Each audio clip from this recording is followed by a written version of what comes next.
Đây là rừng nha, rừng núi Ngọc Linh. Này ăn màu trong mán anh. Ngọc Linh. Mãi lên nước. Anh em đang làm thịt đó.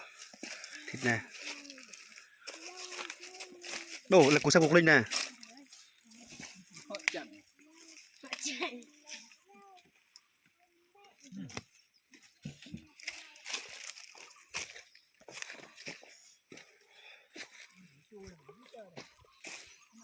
Đây, sao Ngọc Linh này thấy chưa?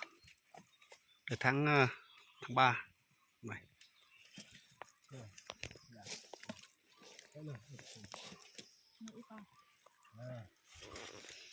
Đây, đau chân quá.